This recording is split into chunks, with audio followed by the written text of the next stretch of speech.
Saudaraku, sahabat Lang Maut, kita akan belajar hukum lagi. Kali ini tentang pelecehan seksual.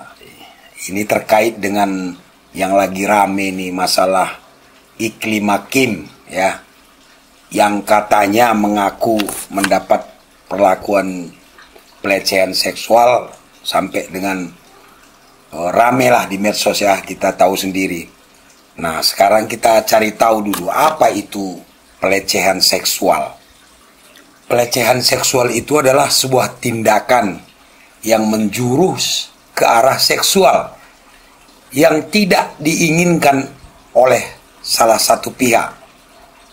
Artinya terdapat ketidaknyamanan, intimidasi, ancaman dan sebagainya pada korban ya, pada korban pelecehan seksual ini. Jadi tindakan yang menjurus ke arah seksual tapi tidak diinginkan, itu namanya pelecehan seksual ya.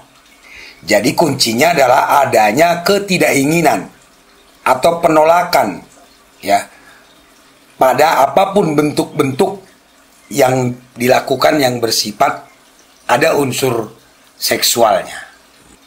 Pertanyaan kita ini, perbuatan apa yang dialami oleh Iklim Hakim sehingga dia merasa mendapat perlakuan pelecehan seksual?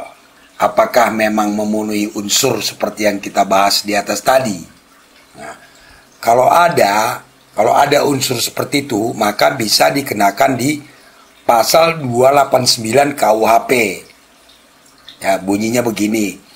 Barang siapa dengan kekerasan atau ancaman kekerasan memaksa seorang untuk melakukan atau membiarkan dilakukan perbuatan cabul, diancam karena melakukan perbuatan yang menyerang kehormatan kesusilaan dengan pidana penjara paling lama 9 tahun.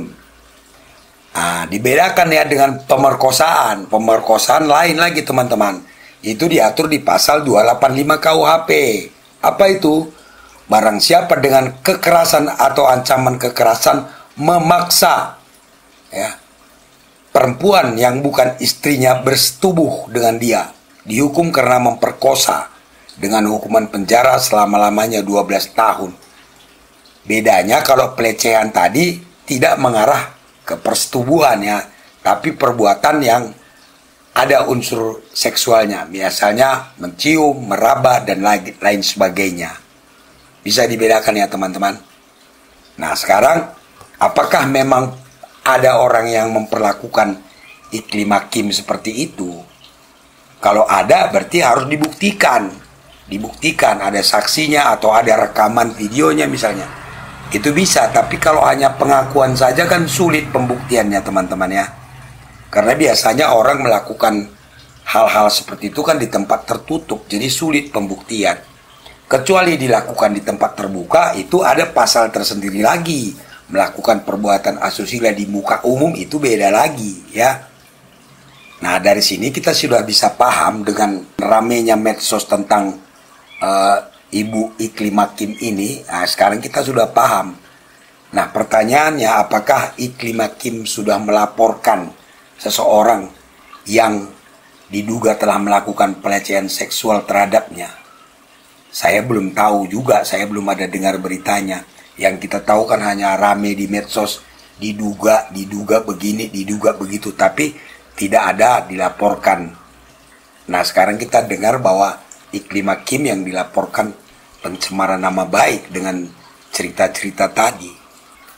Nah, sekarang kita bisa memikirkan sendiri ya, berpendapat kepada diri kita sendiri tentang hal-hal yang terjadi di medsos yang begitu sekarang terbukanya ya. Jadi kita jangan telan bulat-bulat.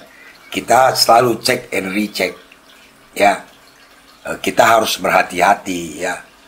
Apakah hal yang kita alami ini bisa kita laporkan atau tidak? Kita pikirkan dulu.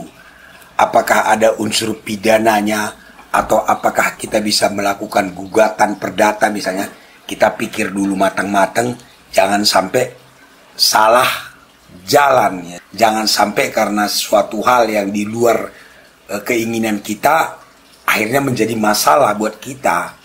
Nah, karena ketidaktahuan kita. Makanya saya katakan, ayo kita belajar hukum meskipun secara sederhana. Supaya apa? Supaya kita tidak salah jalan, supaya kita bisa melakukan langkah hukum yang benar ketika kita mendapat permasalahan hukum gitu. Jadi jangan sampai sembrono. Makanya saya selalu mengajak kita belajar hukum, bergabung bersama Elang Maut, belajar hukum menjadi pengacara bagi diri kita sendiri.